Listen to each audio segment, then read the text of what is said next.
এত বড় বিমান, হ্যাঁ, 300, 400, 500, 600 যাত্রী, প্রত্যেকের কমপক্ষে 50, 60 কেজি করে মাল, কি পরিমাণ ফুয়েল, তেল, শত শত টন তেল চালাইবার জন্য এগুলা নিয়ে এটা ওড়ে কত উঁচুয়ে, 36,000 ফিট উপরে, 40,000 ফিট উপরে। আল্লাহ তাআলা বলেন বাতাসকে এইভাবে নিয়ন্ত্রণ করে এই বিমান উঠতেছে, এটা আমি আল্লাহ তোমাদের অধীন করেছি। এই হজের সময় ইরশাদ ভাই তো আসছিল, ইরশাদ ভাই গত বছর হজ্জের সময় আমার বিবি আমার সাথে হজে গেছে। তো এই যখন বিমান আকাশে উঠতেছে, আমার পাশে বসা, আমি শুধু এমনি বললাম আর এই বোঝুনি ওনানে আসি, এটা কদ্দুরুসের বুঝছ, এটা যদি লড়ে সাথে সাথে কইডি কইন না, বেডিত মানুষ না, মহিলা মানুষ তো ভয় পায়, কইডি কইন না, মানে এটা যে কম হে এটাই কাঁপা শুরু করছে, এইগুলো বললেন না, মানে কি ব্যাপার, এটা কি আশ্চর্য ব্যাপার, কত হাজার টন মাল মানুষ ওজন নিয়ে আসে উঠতেছে। আল্লাহ তাআলা বলে বান্দা এটা আমি করেছি। কে করেছে? আওয়ালাম ইয়ারাউ ইলা তাইরি ফাওকাহুম সাফাতিন ওয়া ইয়াকবিদ। আল্লাহ বলে বান্দা আমার কুদরত দেখবা, আমি একটা কুদরত তোমারে দেখাই, আকাশের ওই উড়ন্ত পাখি, ওটার দিকে দেখো তো। আল্লাহ বলছে আওয়ালাম ইয়ারাউ, আমার বান্দারা দেখে না, ইলা তাইরি ফাওকাহুম, তাদের মাথার উপরে যে পাখি উঠতেছে, ওদেরকে বলেন ওটা দেখতে, দেখলেই ওরা দেখবে এই পাখি এটা শূন্যের মধ্যে বাতাসকে নিয়ন্ত্রণ করে, একবার সাফাতিন আরেকবার ওয়ায়াকবিদ, একবার দুই পাখা বাহির কইরা ডানা ছড়াইয়া উঠতে থাকে, আবার এই বাতাসেই শূন্যে সে ডানা গুটাইয়া স্থির হয়ে থাকে। আল্লাহ বলে এটা কে করছে? মা ইউমসিকুহুন্না ইল্লার রহমান। আল্লাহ বলেন পাখিকে শূন্যের মধ্যে এভাবে ডানা ছড়িয়ে উঠতে দেওয়া, আবার ডানা গুটাইয়া স্থির করে রাখা, এটা শুধু কেবল আমি আল্লাহ ছাড়া আর কেউ করছে না। কে? মা ইউমসিকুহুন্না ইল্লার রহমান। অথচ একটা পাখির ওজন যদি হয় আধা কেজি, মনে করেন আধা কেজি, এই আধা কেজি ওজনের পাখিটা এই পরিমাণ কোনো মাটি, এই পরিমাণ অন্য কিছু আধা কেজি ওজনের, এইটাই উপরে উড়া দোক, মানে এমনি ফিক্কা দোক, এটা তো বাতাসে থাকবে না, এটা নিচে পড়ে যাবে না, কথা বলে না তো। তাহলে এটা থাকে কেমনে? পাখি এটা থাকে কেমনে? মা ইউমসিকুহুন্না ইল্লার রহমান। আল্লাহ বলেন বাতাসের মধ্যে ওকে স্থির রাখছে আল্লাহ ছাড়া আর কেউ না। কে বলেন না? আল্লাহ বলে তো আমাকে দেখো, আমার ক্ষমতা দেখো, আমার কুদরত দেখো, আমার শক্তি দেখো। ইন্নাহু বিকুল্লি শাইইন বাসীর। আল্লাহ তাআলা বলেন আল্লাহ তাআলা সকল বিষয় এই সৃষ্টির প্রত্যেকটা নড়া চড়া তিনি শতভাগ পূর্ণ দৃষ্টিতে দেখতেছেন, কথা বলে না, শতভাগ। এই সৃষ্টির কায়নাতের কোথাও একটা সুতা, কোথাও একটা পাতা নড়ে না আল্লাহ তাআলার নজর এড়িয়ে। আল্লাহর দৃষ্টির বাহিরে এই কায়নাতের কোনো কিছু আছে কি? তাইলে ইন্নাহু বিকুল্লি শাইইন বাসীর। আল্লাহ তাআলা বলেন তো যে মালিকের এই ক্ষমতা, ওই মালিকের সাথে যুদ্ধ করছো কেন? নামাজ না পড়ে তুমি কার লগে তেরামি করলা? মেম্বারের লগে, চেয়ারম্যানের লগে। এতে বেয়াদবিটা করলা কার সাথে? তো তুমি ওনাকে কি মনে করলা? মুসলমানের সন্তান আব্বা এমন হায়াত কদর করে, সবাই কদর করে। বাবা চাচা আপনাদেরকেও বলি হায়াতের কদর করেন, জিন্দিগির কদর করেন। আপনাকে আপনি মনে না রাখলে কেউ মনে রাখবে না। আমি যদি আমাকে খেয়াল না রাখি, কার সময় আমার হাত পাও, আমার শরীর, আমার দেহ নিয়ে কার টেনশন? আমারই টেনশন। প্রত্যেক মানুষ অ্যাক্সিডেন্ট থেকে নিজেই নিজেকে বাঁচাইতে চায়, প্রত্যেক মানুষ রোগ সুখ থেকে নিজেই নিজেকে বাঁচাইতে চেষ্টা করে। তো আখেরাত থেকেও তো আমি, জাহান্নাম থেকে, কবরের আযাব থেকে আব্বা আমিই তো চেষ্টা করতে হবে আমাকে বাঁচানো, আমিই তো চেষ্টা করতে হবে। অন্য কে আমারে করে দিবে। ওয়ালা তাজিরু ওয়াজিরাতুন বিজরা উখরা, আল্লাহ তাআলা কোরআনুল কারীমের মধ্যে বলছে, ওয়া ইন তাদউ মুসকালাতুন ইলা হিমলিহা লা ইউহমালু মিনহু শাইউন ওয়ালাউ কানা দা কুরবা। কিয়ামতের দিন সবচেয়ে ঘনিষ্ঠ আত্মীয়কেও কেউ যদি কারো পাপের একটু বোঝা বহন করতে বলে, আল্লাহ বলে কেউ কোনো পাপের বোঝা, নিকটাত্মীয়, আপন স্ত্রী, সন্তান, মা বাপ, এরাও কারো পাপের বোঝা এক বিন্দু বহন করতে রাজি হবে না। ওয়ালা ইয়াসআলু হামীমুন হামীমা ইউবাসসারুনাহু, আল্লাহ তাআলা বলেন এই চোখে সরাসরি দেখা সত্ত্বেও ঘনিষ্ঠ বন্ধু, অকৃত্রিম বন্ধু, কিয়ামতের দিন একজন আরেকজনকে দেখেও কেউ কাউকে কিছুই জিজ্ঞেস করবে না। ফাইযা নুফিখা ফিস সূরি ফালা আনসাবা বাইনাহুম ইয়াওমাইযিন ওয়ালা ইয়াতাসাআলুন, আল্লাহ তাআলা বলে কিয়ামতের দিন যখন ইসরাফিল ফু দিবে, হাসরের ময়দান দাঁড়াবে, তো কেউ কাউকে কিছুই রক্ত বংশের আত্মীয়তার পরিচয় দিবে না, কেউ কাউকে কিছু জিজ্ঞেসও করবে না। আমি মনে করাই দেই, আমরা প্রত্যাখ্যান করলে সমস্যা নাই। তুমি যদি বলো যে আগের মতোই, আমি কোনো অসুবিধা নেই। কোনো দুই একজন মদখোর বাবা খোরের জন্য পৃথিবী আটকাবে না। সূর্য সূর্যের গতিতেই উঠে, সূর্য সূর্যের গতিতেই ডুবে, তুমি শেষ হয়ে গেল আর কি। কোনো সিটার বাটপারের জন্য পৃথিবী কিচ্ছু থামে না, সে নিজে নষ্ট হয়ে যায়, এই আর কি। কার এত টাইম আছে কার লাগে কে খবর রাখে, কোথায় কোন মাল নষ্ট হইতে আছে, এত খবর রাখার টাইম খুব, সময় কোথায়? এই জন্য আমরা প্রত্যেকেই বললাম, আল্লাহ তাআলা বললেন আম্মান হাদাল্লাযী হুয়া জুনদুল লাকুম ইয়ানসুরুকুম মিন দুনির রহমান। আল্লাহ তাআলা বলেন, বান্দা ভাবো তো, আমি তোমাকে জানতে চাই, হে নাফরমান বান্দা, পাপী বান্দা, আমি আল্লাহর বিপরীতে, আমি আল্লাহকে বাদ দিয়ে তোমার এমন কোন বাহিনী আছে তোমার কাছে, যেই বাহিনী আমি আল্লাহর বিপরীতে তোমাকে সাহায্য করব? আমি যদি সিদ্ধান্ত দেই শাস্তি দেব, আমি যদি সিদ্ধান্ত দেই নিরাপত্তা দেব না, তো তোমার আমি আল্লাহর সাথে যার রাখেন, আমনে না হইলেও আমার লোক আছে, তো সে কে? কথা বলে না, বলো না নওজোয়ান ছেলেরা, বলো আব্বা কে সে? আমার চোখের এই বাম চোখের উপরে ওই এলেঙ্গানা কি বলে, এটা হইছে একটু ফুলে গেছে, তেলেঙ্গা। তো এই কালকে বিকাল থেকে সন্ধ্যা থেকে এই পর্যন্ত সারাক্ষণ আমার কাছে মনে হইতেছে যে আমার এই জায়গাটা খসখস খসখস করতেছে, ব্যথা করতেছে। তাইলে এই সামান্য একটু জ্বর, একটু সর্দি, একটু মাথা ব্যথা, একটু পেটের অসুখ, একটু চোখের ব্যথা, জিন্দিগিটা এলোমেলো করে দেয়। স্বাভাবিকতা মানুষের, স্বাভাবিক চলাফেরার, উল্লাস, আনন্দ, স্বাভাবিক জীবন চলার সব কিছুকেই পেরেশানিত করে ফেলে।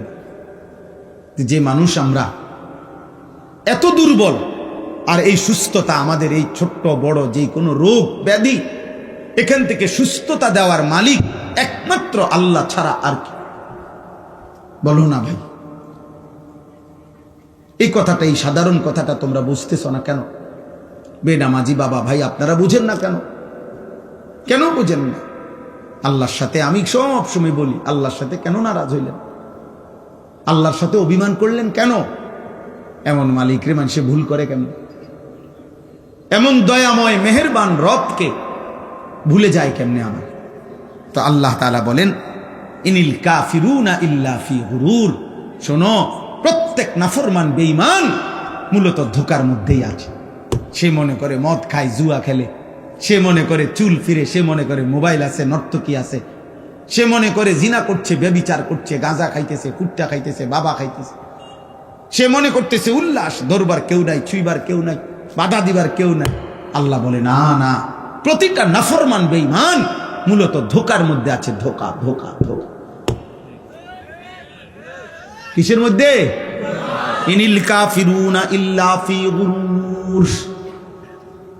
আল্লাহ বলে দুনিয়া তোরে ধোকা দিছে নাফরমান, নারী তোকে ধোকা দিছে, একটা ছোট্ট মোবাইল তোকে ধোকা দিছে, কয়টা অসৎ বন্ধু তোকে ধোকা দিয়ে ফেলেছে, মদের আড্ডা তোরে ধোকা দিছে, জুয়ার আড্ডা ধোকা দিছে, পাথরের মূর্তি তোরে ধোকা দিছে, মূর্তি পূজা তোরে ধোকা দিয়ে দিছে। একটা বিল্ডিং, একটা দালান সামান্য কয়টা টাকা, একটা এলাকার সামান্য কুদ্দুর ক্ষমতা তোরে ধোকা দিয়ে দিছে। তুই মনে করছো 7 রাজার ধন পাইছো, একদিন ঘুমের থেকে ওইটা দেখে কিচ্ছু নাই, কিচ্ছু নাই। এখানে একটা আয়াত আছে, কুল আরাইতুম ইন আসবাহা মাউকুম গাওরা ফামান ইয়াতিকুম বিমাইন মাইন। আহা, একটা আশ্চর্য কথা বলছে আল্লাহ। বলে এই শোনো, এই তোমাদের এই মাটির একটি নির্দিষ্ট পরিমাণ স্তরে আমি আল্লাহ তাআলা এই পৃথিবীর তোমাদের সবার জন্য ব্যবহারের যত পানি, এগুলো আমি রাখছি। বিশ্বাস করো বান্দা, যদি আমি আল্লাহ তাআলা যেটুকু দূরত্বে তোমার পানি থাকে এটুকু থেকে উঠাও তোমার মেশিন, তোমার যন্ত্র, তোমার মোটর, আমি যদি পানির স্বাভাবিক লেয়ার, তাপমাত্রা আর লেয়ার, এটা আমি যদি একদম ভূগর্ভস্থের আমার জমিনের তলদেশে নিয়ে যাইগা, পানি এই স্তরটা এটা যদি নিচে নেইগা, তো ফামাইয়াতিকুম বিমাইন মাইন, তাহলে তোমাদের এই চলার সারা দিন রাতের এই হাজারো পানির এই ধারা তোমাদের জীবন জীবিকা পরিচালিত করার জন্য, বলো না বান্দা, কে এনে দিবে পানি? কে এনে দিবে? কি করছো তোমরা বান্দা?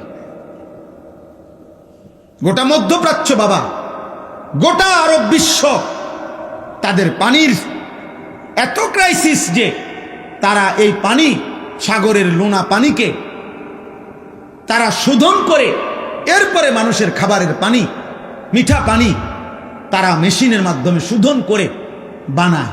তা আল্লাহ তাআলা বলেন, আমি যদি পানির এই স্বাভাবিক ধারা একদিনের জন্য নিচে নামায় ফেলি, একদম সাতবক জমিনের নিচে, কে এনে দিবে পানি? কোন ভোরে, ইন আসবাহা, কোন এক ভোরে। আরে বেটা, কোন এক মানুষ যদি, বুঝার জন্য বলতেছি, কোন এক মানুষ যদি বাথরুমে গিয়েও দেখে এক বদনা পানি নাই, তখনও তো তার পেরেশানির শেষ নাই। গোসলের মাঝপথেও যদি গিয়া দেখে ট্যাপে আর পানি নাই, এতটুকুর ক্ষেত্রে তো তার পেরেশানির শেষ নাই। আর আল্লাহ তাআলা যদি পানি নিচে নামায় এলে, পানির লেয়ার, আল্লাহ বলে কে এনে দিবে পানি? তাহলে আমি প্রতি সেকেন্ড, আমি এই কয়দিন আগেও বলছি যে একবার যদি আমরা কল্পনা করি আমার দেশের একটা সপ্তাহ, এমন ভাবেন তো গ্যাসও নাই, বিদ্যুৎও নাই, তেলও নাই, ভাবেন এক সপ্তাহ কি হবে দুনিয়ার, কি হবে আমাদের? হ্যাঁ, কেমনে জীবন বাঁচবে? আরে আপনি বলেন এগুলো বাদ দেন, আপনি শুধু এটা ভাবেন যে এক সপ্তাহ আমার বাংলাদেশে, মনে করো ভাই যে এক সপ্তাহ শুধু লবণ, সামান্য প্রয়োজনীয় জিনিসটা নুন, লবণ নাই মনে করেন, আর সব আছে মনে করেন, শুধু নুনটা নাই, টোটাল নাই মনে করেন, আমার দেশের এই লক্ষ কোটি মানুষের রান্নার কি অবস্থা হবে? বাচ্চার খাবারের লোকমা উঠবে কেমনে? তাহলে একটু লবণও যদি আমাদের হারিয়ে যায়, আমাদের জিন্দিগি কি হবে? আমাদের যদি হলুদ রসুন, হলুদ পেঁয়াজ যদি সরে যায়, কি অবস্থা হবে? তার মানে ছোট্ট থেকে ছোট্ট প্রয়োজনীয় জিনিসটাও আল্লাহ তাআলা স্বাভাবিকভাবে এই পৃথিবীর মধ্যে আমাদের জন্য ব্যবস্থা করছেন। আল্লাহ বলে, বান্দা, আমার মতো দয়ালু মেহেরবান তুমি পাইবা কো? এমন মেহেরবান মালিক পাবা কো? আল্লাহ তাআলা এরপরে বলেন, আম্মান হাদাল্লাযী ইয়ারযুকুকুম ইন আমসাকা রিজকাহু বাল লাজ্জু ফি উতুবিন ওয়া নুফুর। আল্লাহ তাআলা বলেন, আবার উদাহরণ দিছে। আল্লাহ তাআলা বলে, বান্দা, এই যে প্রতিদিন প্রতি মুহূর্তে আমি তোমাদের যে রিজিক দেই, খাদ্য, খাবার, পানীয়, ফুল, ফল, ফসল, খাবার, এই যে রিজিক, আল্লাহ বলে যদি একদিন আমি আল্লাহ তোমাদের রিজিক বন্ধ করে দেই, তো আমি আল্লাহকে বাদ দিয়ে তোমাদের কে সে যে তোমাদের মুখে খাবার তুলে দিবে? বলো না ভাই, নওজোয়ান ভাই, বলো না। এমন মালিক রে কেমনে সেজদা না করে ঘুমা? এটা বুঝা আর কি, যে কোনটা হালাল কোনটা হারাম, কোনটা উচিত কোনটা অনুচিত, কোনটা জায়েজ কোনটা না জায়েজ, কোনটা পাক কোনটা না পাক, কোনটা সঠিক কোনটা ব্যাঠিক, কোনটা ন্যায় কোনটা অন্যায়, কোনটা উচিত কোনটা অনুচিত। এতটুকু বুঝ, দিমাগ থাকা, বিবেক থাকা, বোধ থাকা, বিবেচনা বোধ থাকা একজন সুস্থ স্বাভাবিক মানুষ হওয়ার জন্য কমপক্ষে এটুকু জরুরি। যার কাছে পেশাব পানি ভিন্ন মনে হবে, যার কাছে পায়খানা বিরানি ভিন্ন মনে হবে, যার নাকে পেশাবের দুর্গন্ধ লাগবে, যার নাকে পানির পবিত্রতাও মনে হবে, এটা বুঝে সে আলাদা। পেশাব পানি বরাবর না, মদ মধু বরাবর না। এই পার্থক্য, এতটুকু পার্থক্য বোধ যার মধ্যে নাই, ও মূলত জানোয়ার। কারণ কোনো জানোয়ারের এই পার্থক্য নেই। গরু, ছাগল, কুকুর, বিড়াল, এদের কোনো হালাল হারাম বলতে কিছু নেই, পাক না ফাঁকের কিছু নেই, জায়েজ না জায়েজের কিছু নেই। তার কাছে সবই বরাবর, পায়খানা বিরানি সব বরাবর, তার কাছে পেশাব পানি বরাবর, সবই বরাবর। কিন্তু আমরা মানুষ, তদুপরি শুধু মানুষ না, আমরা মুসলমান, আমাদের স্টেজ অনেক ঊর্ধ্বে। শুধু মানুষ হইলেই এর দূর থাকা দরকার, সেখানে মুসলমান হইলে তার চাইতে বেশি দরকার। একজন মুসলমান হওয়া সত্ত্বেও পার্থক্য শক্তি নাই, এটা কোনোভাবেই কাম্য না, উচিত না। এই জন্য আমি সবার কাছে অনুরোধ করলাম, সারাক্ষণ জীবনটা মোবাইল কেন্দ্রিক, হাসি ঠাট্টা কেন্দ্রিক, রং তামাশা কেন্দ্রিক, দিন রাত হই হুল্লুর উল্লাস, হাসি ঠাট্টা বিনোদন ফুর্তি, এটা ঠিক না, এটা অসুস্থ মানুষের পরিচয়। কর্তব্যপরায়ণ মানুষ, দায়িত্বশীল মানুষ, বিবেকবান মানুষ সে সময়কে ভাগ করে। আমি খাবো কতক্ষণ, বিশ্রাম করব কতক্ষণ, ঘরে থাকবো কতক্ষণ, বাইরে যাব কতক্ষণ, উপার্জনের জন্য চেষ্টা করব কত, এই যে সময়কে ভাগ করা। তদুপরি পুরুষ, যারা পুরুষ তাদের জীবন পরিশ্রম। পুরুষ মানেই যার ঘাম ঝরবে, পুরুষ মানেই যার মেহনত করবে, পুরুষ মানেই রোদ বৃষ্টি, এই কষ্টকর পৃথিবীতে যে উপার্জন করবে। লাকাদ খালাকনাল ইনসানা ফি কাবাদ, আল্লাহ তাআলা বলেন অবশ্যই আমি মানুষকে সৃষ্টি করেছি কষ্ট এবং পরিশ্রমের মধ্যে। অর্থাৎ সে তার পুরা জিন্দেগি কষ্ট করবে, মেহনত করবে, পরিশ্রম করবে। এই স্বভাবজাত যোগ্যতা দিয়েই আমি মানুষকে সৃষ্টি করেছি, নাহলে মানুষ এত কঠিন পরিশ্রম কেন করে? আল্লাহ তাআলাই তার সৃষ্টিগত সত্তার মধ্যে এটা দিছে। পুরুষের মধ্যে আল্লাহ তাআলা মেহনতের এই জজবাটা আল্লাহই দিছেন। বউ বাচ্চা সংসারের জন্য দিনের পর দিন মাথার ঘাম পায়ে ফেলে, রৌদ্র বৃষ্টি পড়ে, ঘন্টার পর ঘন্টা, রাতের পর রাত, দিনের পর দিন। 8 ঘন্টা ডিউটি করেও আরো 4 ঘন্টা ওভার টাইম করে, কয়টা টাকা বেশি পাবে? বউ বাচ্চা সংসারে অনেক খরচ, অনেক খরচ। সামনে বাচ্চার পরীক্ষা, সামনে কুরবানি, কয়টা টাকা বেশি না হইলে সংসার চলবে না। এই যে মানসিকতা, ফলে পুরুষ বেচারা আর ঘুমাইতে পারে না, অপশন নিতে পারে না। উপার্জনের নেশা, আরেকটু বাড়াইবার নেশা তারে ঘুম থেকে উঠায় দেয়, ঘর থেকে বের করে দেয়। সে চেষ্টা করে আরো কিছু করে। এটা আল্লাহ প্রদত্ত, আল্লাহ প্রদত্ত। নিজেকে আড়ালে রাখা আল্লাহ তাআলা এটা নারীর সৃষ্টির মধ্যে, নারীর মধ্যে দিয়েছেন। নিজেকে বাইরের পৃথিবীতে ছড়িয়ে দেওয়া এটা আল্লাহ পুরুষের স্বভাবের মধ্যে দিয়েছে, পুরুষের স্বভাব। কুল হুয়াল্লাযী যারাআকুম ফিল আরদ ওয়া ইলাইহি তুহশারুন। আল্লাহ বলেন, হে নবী আপনি বলে দেন, আল্লাহই তোমাদেরকে বিশ্বময়, পৃথিবীময় ছড়িয়ে দিয়েছেন। ওয়া ইলাইহি তুহশারুন, আবার তিনি যেভাবে সারা পৃথিবী ছড়িয়ে দিয়েছেন, তিনি আবার তার কাছেই আবার তোমাদের সবাইকে একত্র করা হবে হাসরের মাঠে। সব ভাষাভাষী, সব বর্ণের, সব গোত্রের সবাইকে আল্লাহ তাআলা আবার এক মাঠে একসাথে জমা করে দিবে, জমা করে নিবে।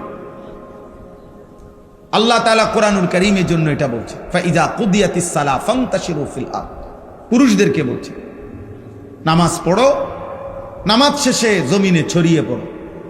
ওয়াবতাগু মিন ফাদলিল্লাহ, আল্লাহর দেওয়া রিজিক তালাশ করো, রিজিক তালাশ করো। ওয়াদকুরুল্লাহ কাসীরা, সাথে আল্লাহকে বেশি বেশি স্মরণ করো। লাআল্লাকুম তুফলিহুন, তাহলেই তুমি সফল হবে, কামিয়াব হবে, জান্নাতি হবে। সুবহানাল্লাহ। হুয়াল্লাযী জাআলা লাকুমুল আরদা দালুলান ফামশু ফি মানাকিবিহা ওয়া কুলু মির রিজকিহি ওয়া ইলাইহিন নুশুর। আল্লাহ তাআলা বলেন, আল্লাহই তোমাদের জন্য এই জমিনকে তোমাদের অধীন করে দিয়েছেন, অতঃপর তিনি বলতেছেন তোমরা তার জমিনের যত্রতত্র যেখানে মন চায় চলো, হাঁটো, ভ্রমণ করো, ঘুরো, উপার্জনের জন্য, কামাই রোজগারির জন্য যেখানে সুবিধা হয় ওইখানে যাও। দেশে থাকো, ভাল লাগতেছে থাকো, বিদেশ যাইবা যাও, গ্রামে থাকবা থাকো, শহরে যাইবা শহরে যাও। আল্লাহ বলে সব জমিন আমার, গোটা পৃথিবী আমার। ফামশু ফি মানাকিবিহা, জমিনের রন্ধ্রে রন্ধ্রে, গলিতে গলিতে তুমি ছড়িয়ে পড়ো, হাঁটো, ভ্রমণ করো, যাও। ওয়াকুলু মির রিজকি, এবং যেখানেই থাকো সেখান থেকে রিজিক তালাশ করে, উপার্জন করে আমার দেওয়া রিজিক খাও, কোনো অসুবিধা নাই। শুধু বান্দা মনে রেখো ওয়া ইলাইহিন নুশুর, যেখানেই থাকো, শহরে কিংবা গ্রামে, দেশে কিংবা প্রবাসে, শুধু মনে রেখো আমি আল্লাহর কাছে ফিরতে হবে। কার কাছে ফিরতে হবে? আল্লাহর কাছে ফিরতে। ওই যে আমার ফারুক ভাই আসছে, কত বছর আজকে বিদেশ? 21 বছর। এই হঠাৎ এখন দেখা হয়েছে, এখন এই মাত্র দেখছি আজকে 21 বছর মদিনা শরীফ। বদরের যুদ্ধ যেখানে হয়েছে, রাসূলুল্লাহ সাল্লাল্লাহু আলাইহি সাল্লামের আমলে ওই খেলা থাকে, ওই এলাকায়। আমরা গত বছর হজ্জের সফরে আমাদের অনেক মেহমানদারি করছি, আলহামদুলিল্লাহ। তো আজ 21 বছর, আল্লাহ বলছে কোনো অসুবিধা নেই, জমিন পুরাটাই আমার, সৌদি আরবও আমার, বাংলাদেশও আমার, আমেরিকাও আমার, এটাও আমার, আমার জমিন আমি দিলাম, যাও। ওয়া ইলাইহিন নুশুর, শুধু এতটুকু মনে রেখো আমার কাছে ফিরতে হবে, আমার কাছে আসতে হবে বান্দা। ওয়া ইলাইহি তুহশারুন, আল্লাহর কাছে তোমাদেরকে জমা হইতে হবে। এই জন্য তোমরা নওজোয়ান, স্বাভাবিকভাবেই আমরা পুরুষ, জীবন আমাদের কষ্টের, জীবন আমাদের সংগ্রামের, জীবন আমাদের মেহনতের, জীবন পরিশ্রমের। পুরুষ মানুষ অথচ গাফেল, চুল নিয়ে ব্যস্ত। কসম খোদা, এটা নারীর স্বভাব। খোদার কসম, তোর ভিতরে নারীর স্বভাব, তুই কাপুরুষ, বুজদিল, ভীরু, কাপুরুষ, পুরুষ সম্প্রদায়ের অযোগ্য। পুরুষ মানুষ সারাদিন মোবাইল টিপে, অবসর, বিনোদন, মানে কোনো কাম করে না 8 ঘন্টা 10 ঘন্টা। এটা একেবারেই অপদার্থ, এটা আপাদমস্তক এই সমাজের বোঝা, এই জাতির জন্য এটা বোঝা, এটা একটা আবর্জনা, ডাস্টবিনে ফেলে দেওয়ার মতো ছেলে। ওরে ধাক্কা দিয়ে এই সমাজ থেকে বের করে দেওয়া উচিত। এমন অলস, এমন অকর্মণ্য। পুরুষ মানেই কঠিন মাটি ভেদ করে উপার্জন করবে, পুরুষ মানেই পাহাড়ের চূড়ায় উঠবে, পুরুষ মানেই যত ভারী হোক, যত কঠিন হোক, কষ্টের শেষটাও করে রিজিক তালাশ করবে। এই জন্য আল্লাহ তাআলা পুরুষকে বানাইছে। আমাদের শরীরের অঙ্গ আর নারীর শরীরের অঙ্গের ভিন্নতা আছে।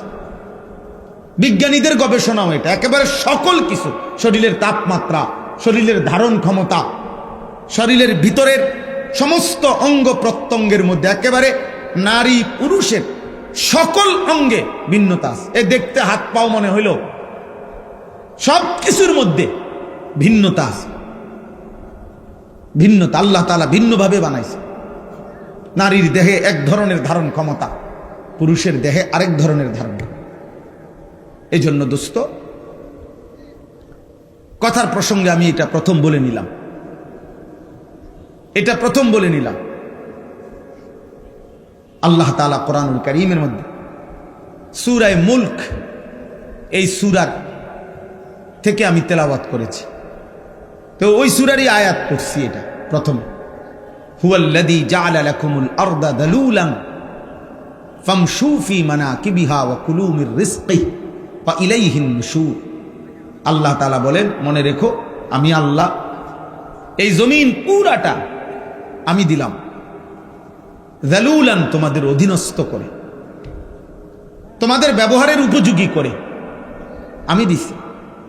মাটির দিকে তাকায় দেখো, যেভাবে মাটিটা রাখলে তুমি হাঁটতে পারবা আরামদায়কভাবে, দৌড়তে পারবা, আমি ওভাবে বানাইছি।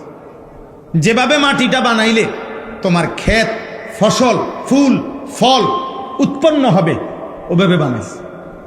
যেভাবে মাটিটা বানাইলে তোমার ঘর, দালান, বিল্ডিং তুমি খুঁটি গাঁথতে পারবা, এভাবে বানাইছি। পানির মতো বানাই নাই, তাহলে মাটি হবে কেমনে? আবার ফোমের মতো এমন নরম বানাই নাই, তাহলে স্থির হইয়া দাঁড়াইবা কেমনে, দৌড়বা কেমনে, হাঁটবা কেমনে?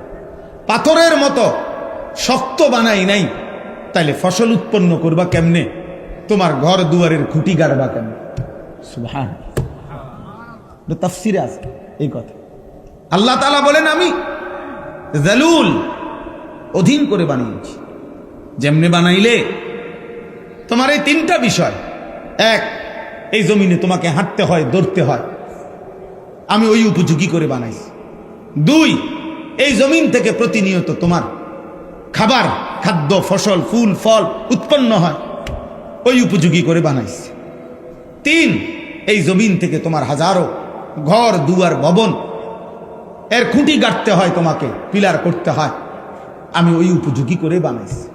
আলাম নাজআলিল আরদা মিহাদা, আল্লাহ তাআলা বলে, বান্দা দেখো না, আমি তোমাদের জন্য জমিনটা বিছানার মতো বানায় দিছি। ওয়াস সামাআ বানাইনাহা বিআইদিন ওয়া ইন্না লামুসিউন ওয়াল আরদা ফারাশনাহা ফানি'মাল মাহিদুন। আল্লাহ বলেন, আল্লাহই জমিন তোমাদের জন্য বিছায় দিছে।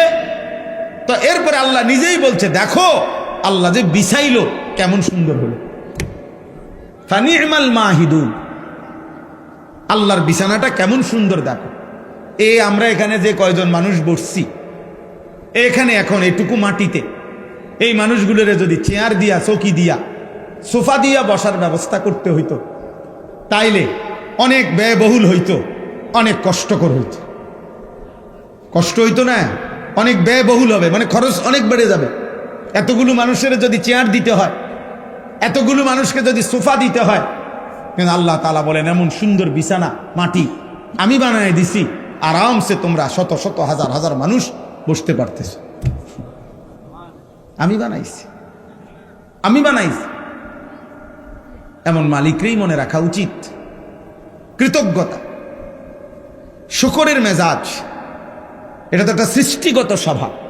মানুষ 5 টাকার কেউ তাকে আপ্যায়ন করলে সে তার প্রতি কৃতজ্ঞ থাকে। একটা চিপস কাউকে দিলে, বাচ্চাকে যদি কেউ চিপস দেয়, একটা চকলেট দেয়, তো ভদ্র ফ্যামিলির মা বাবা বাচ্চাকে বলে দেয়, চাব্বু আঙ্কেলকে থ্যাংক ইউ দাও, ধন্যবাদ জানাও, আঙ্কেল তোমাকে একটা চিপস দিছে। তাহলে একটা 10 টাকার চিপসের যদি কৃতজ্ঞতা হয়, তো এই কোটা কায়নাত যিনি দিয়েছেন তার প্রতি কৃতজ্ঞতা হয় না? তো তোমরা যারা নামাজ পড়লা না, তোমরা আল্লাহর সাক্ষী রেখা মুসলমানের বাচ্চা হইলে বলো তো, এই তোমরা সবাই এশার নামাজ পড়ছো? বলো ভাই। এখন যদি তোমাদেরকে যারা যারা এশার নামাজ পড়ো নাই ঘাট ধরে যদি বাইর করে দেওয়া হয়, হ্যাঁ, কি পরিমাণ লজ্জিত হবা? কোন ফেরেশতা যদি তোমার ঘাড় বরাবর একটা একটা টানা চক্কনা মারে, থাপ্পড় মারে, যে বেয়াদব, কোন লজ্জায় মুসলমানের দ্বীনি মজলিসের মধ্যে বসলি, তখন কি হবে? কিছু প্রতিবন্ধী এখনো হাসে, কিছু প্রতিবন্ধী যে বুঝছে যে আমারই বলতেছে, কিন্তু বাকি আমারে হাসি আসতেছে আমার। আহারে বেহায়া, হায় নির্লজ্জ, এটুকু লজ্জাও তোর চলে গেছে, এটুকু বিবেকও চলে গেছে। কাকে বলতেছে? যে আমাকেই বলছে। অনেক মানুষ এই বিষয় কোরআনুল কারীমের মধ্যে আছে, আল্লাহ তাআলা বলছে ওয়ালাউ ইউআখিযুল্লাহুন নাসা বিমা কাসাবু, আমি আল্লাহ তাআলা যদি প্রত্যেককে তার পাপের কারণে নগদ এই দুনিয়ায় ধরতাম, একটি পাপের শাস্তি পূর্ণ দিতাম, মা তারাকা আলা যাহরিহা মিন দাব্বা, তাহলে আমার জমিনে একটা প্রাণী আমি আল্লাহর এক সেকেন্ড নাফরমানি করে পরবর্তী সেকেন্ড আর ঘাড় সোজা করে, পিঠ সোজা করে হাঁটতে পারত না। আমি রহম করি বান্দা, আমি দয়া করে ছেড়ে দিচ্ছি, নয়তো তোর মতো 14 বছরের নাফরমান, তোর মতো সুলমান যে আল্লাহকে একটা সেজদা দিলি না, তোর মতো এত কম বয়সী নাফরমানকে যদি ফেরেশতা ফাসাতে একটা লাথি মারে, তো তোরে পৃথিবীর ওই প্রান্তে পাঠাই দিবে এক লাথিতে। একটা লাথি দিলে তুই পৃথিবীর ওই প্রান্তে গিয়া পড়বি বেটা নাফরমান। আল্লাহকে চেনো না বেয়াদব, সৃষ্টিকর্তাকে চেনো না বেয়াদব। কি শিখলা জীবনে?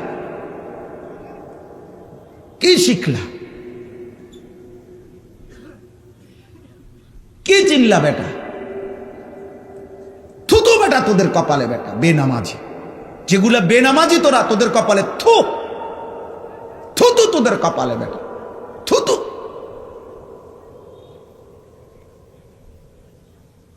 আফসোস বেটা, মুসলমানের ঘরে জন্ম নিয়ে বেটা এত বড় নিকৃষ্ট হলি কেমনে বেটা?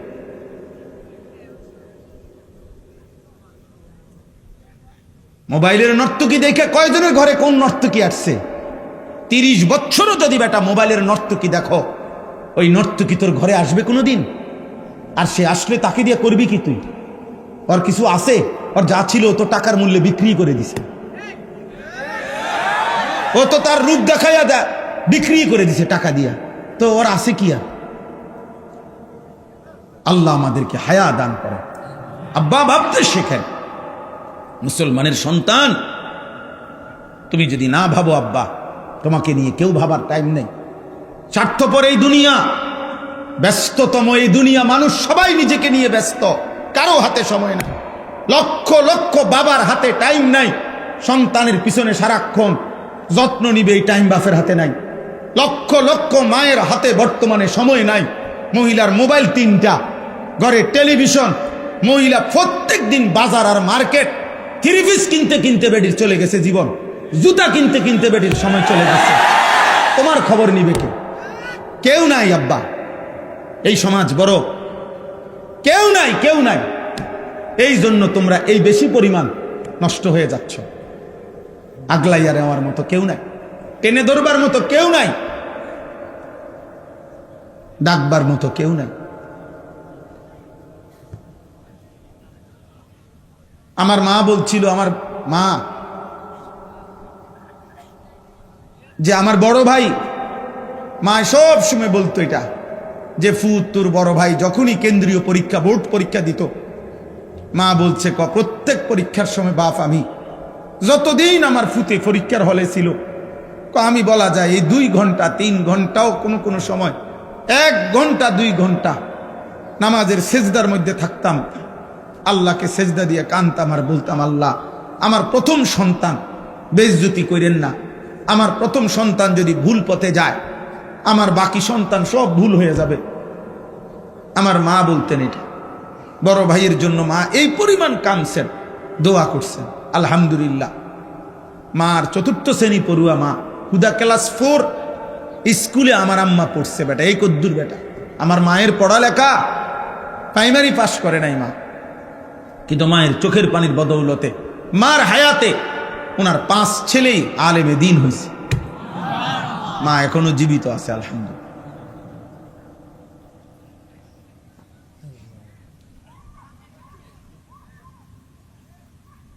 অতএব আল্লাহ তাআলা বলেন, বান্দা ওয়া ইলাইহিন নুশুর, পৃথিবী আমার, জমিন আমার, খাও কোনো মানা নাই, হাজারো আইটেম খাও কোনো সমস্যা নাই বান্দা, উপার্জন করো, রোজগার করো, বাজার করো, ব্যবসা করো, বিদেশ করো, কোনো সমস্যা নাই, ভবন করো, বিল্ডিং করো, কোনো মানা নাই বান্দা।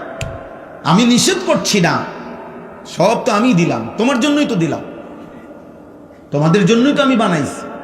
হুয়াল্লাযী খালাকা লাকুম মা ফিল আরদি জামিআ, আল্লাহ বলেন আল্লাহই তোমাদের জন্য গোটা জমিনের সব সৃষ্টি করেছেন। সাখখারা লাকুম মা ফিস সামাওয়াতি ওয়াল আরদ, আল্লাহ বলে 7 আসমান ও জমিন আমি আল্লাহ তোমাদের অধীনস্থ করে দিয়েছি। এত বড় বিমান, হ্যাঁ, 300, 400, 500, 600 যাত্রী, প্রত্যেকের কমপক্ষে 50-60 কেজি করে মাল, কি পরিমাণ ফুয়েল, তেল, শত শত টন তেল চালাইবার জন্য এগুলা নিয়ে এটা ওড়ে কত উঁচুয়ে, 36,000 ফিট উপরে, 40,000 ফিট উপরে। আল্লাহ তাআলা বলেন বাতাসকে এইভাবে নিয়ন্ত্রণ করে এই বিমান উঠতেছে, এটা আমি আল্লাহ তোমাদের অধীন করেছি। এই হজের সময় ইরশাদ ভাই আসছিল, ইরশাদ ভাই গত বছর হজ্জের সময় আমার বিবি আমার সাথে হজে গেছে, তো এই যখন বিমান আকাশে উঠতেছে আমার পাশে বসা, আমি শুধু এমনি বললাম আর এই বুঝুনি ওনানে আসি, এটা কদ্দুরুসরে বুঝছ, এটা যদি লড়ে সাথে সাথে কইডি কইেন না, বেডিত মানুষ না, মহিলা মানুষ তো ভয় পায়, কইডি কইেন না, মানে এটা যে কম হে এটাই কাঁপা শুরু করছে, এইগুলো বললেন না, মানে কি ব্যাপার, এটা কি আশ্চর্য ব্যাপার, কত হাজার টন মাল মানুষ ওজন নিয়ে আসে উঠতেছে। আল্লাহ তাআলা বলে বান্দা এটা আমি করেছি। কে করেছে?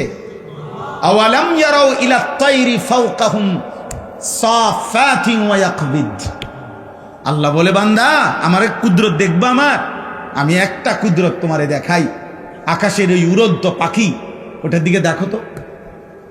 আল্লাহ বলছে আওয়ালাম ইয়ারাউ, আমার বান্দারা দেখে না, ইলা তাইরি ফাওকাহুম, তাদের মাথার উপরে যে পাখি উঠতেছে, ওদেরকে বলেন ওটা দেখতে, দেখলেই ওরা দেখবে এই পাখি এটা শূন্যের মধ্যে বাতাসকে নিয়ন্ত্রণ করে একবার সাফাতিন আরেকবার ওয়ায়াকবিদ, একবার 2 পাখা বাহির কইরা ডানা ছড়াইয়া উঠতে থাকে, আবার এই বাতাসেই শূন্যে সে ডানা গুটাইয়া স্থির হয়ে থাকে। আল্লাহ বলে এটা কে করছে? মা ইউমসিকুহুন্না ইল্লার রহমান, আল্লাহ বলেন পাখিকে শূন্যের মধ্যে এভাবে ডানা ছড়িয়ে উঠতে দেওয়া, আবার ডানা গুটাইয়া স্থির করে রাখা, এটা শুধু কেবল আমি আল্লাহ ছাড়া আর কেউ করছে না। কে? মা ইউমসিকুহুন্না ইল্লার রহমান। অথচ একটা পাখির ওজন যদি হয় আধা কেজি, মনে করেন আধা কেজি, এই আধা কেজি ওজনের পাখিটা এই পরিমাণ কোনো মাটি, এই পরিমাণ অন্য কিছু আধা কেজি ওজনের, এইটাই উপরে উড়া দোক, মানে এমনি ফিক্কা দোক, এটা তো বাতাসে থাকবে না, এটা নিচে পড়ে যাবে না, কথা বলে না তো, তাহলে এটা থাকে কেমনে? পাখি এটা থাকে কেমনে? মা ইউমসিকুহুন্না ইল্লার রহমান, আল্লাহ বলেন বাতাসের মধ্যে ওকে স্থির রাখছে আল্লাহ ছাড়া আর কেউ না। কে বলেন না? আল্লাহ বলে তো আমাকে দেখো, আমার ক্ষমতা দেখো, আমার কুদরত দেখো, আমার শক্তি দেখো। ইন্নাহু বিকুল্লি শাইইন বাসীর, আল্লাহ তাআলা বলেন আল্লাহ তাআলা সকল বিষয় এই সৃষ্টির প্রত্যেকটা নড়া চড়া তিনি শতভাগ পূর্ণ দৃষ্টিতে দেখতেছেন, কথা বলে না, শতভাগ। এই সৃষ্টির কায়নাতের কোথাও একটা সুতা, কোথাও একটা পাতা নড়ে না আল্লাহ তাআলার নজর এড়িয়ে, আল্লাহর দৃষ্টির বাহিরে এই কায়নাতের কোনো কিছু আছে কি? তাইলে ইন্নাহু বিকুল্লি শাইইন বাসীর। আল্লাহ তাআলা বলেন, তো যে মালিকের এই ক্ষমতা, ওই মালিকের সাথে যুদ্ধ করছো কেন? নামাজ না পড়ে তুমি কার লগে তেরামি করলা? মেম্বারের লগে, চেয়ারম্যানের লগে। এটা বেয়াদবিটা করলা কার সাথে? তো তুমি উনাকে কি মনে করলা? তুমি উনাকে কি মনে করলা?